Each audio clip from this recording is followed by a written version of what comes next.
Bonjour à tous et bienvenue sur ma chaîne. Ici Lucette Saint-Honoré, coach patrimonial et auteur du livre Mon argent travaille pour moi. Aujourd'hui, on va aborder un sujet crucial pour ceux qui veulent atteindre la liberté financière. Passer à l'action. Vous avez sûrement déjà lu des tonnes de livres, écouté des podcasts ou suivi des formations sur l'investissement. Mais avez-vous vraiment mis tout cela en pratique? C'est là que tout se joue.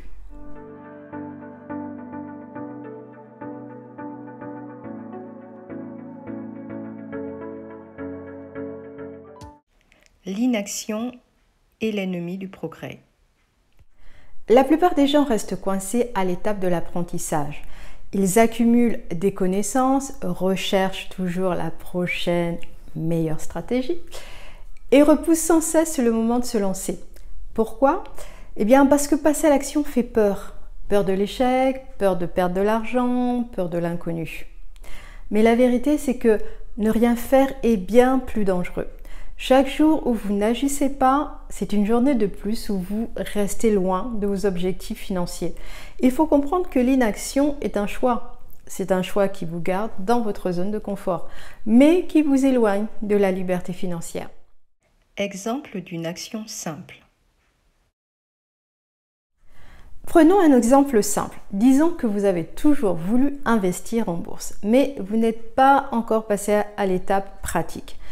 La première action à prendre pourrait être d'ouvrir un compte titre ou un PEA, plan d'épargne en action.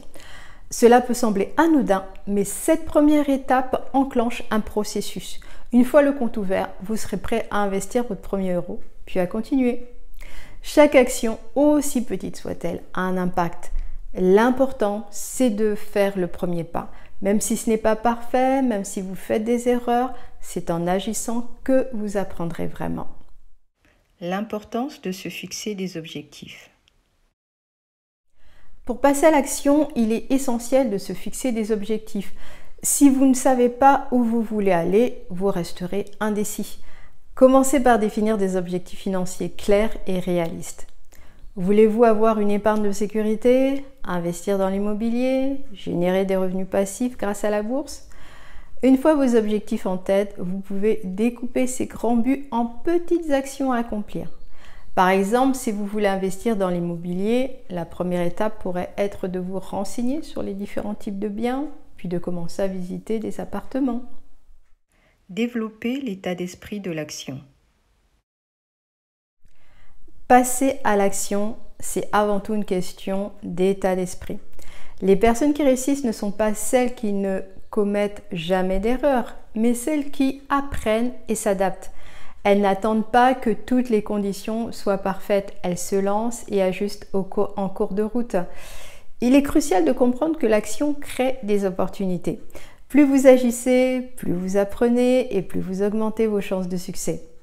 La liberté financière ne vient pas à ceux qui attendent, mais à ceux qui prennent des risques calculés et persévèrent malgré les obstacles. En conclusion, alors quel est le message à retenir aujourd'hui? Passez à l'action. Peu importe où vous en êtes dans votre parcours financier, commencez par une petite action.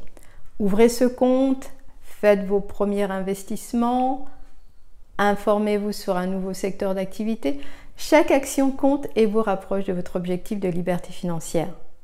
Dites-moi en commentaire quelle action vous allez prendre dès aujourd'hui pour avancer vers votre indépendance financière.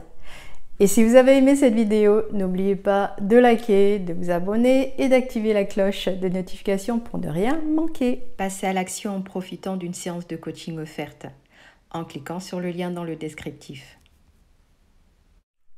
À très bientôt pour de nouvelles vidéos sur la liberté financière.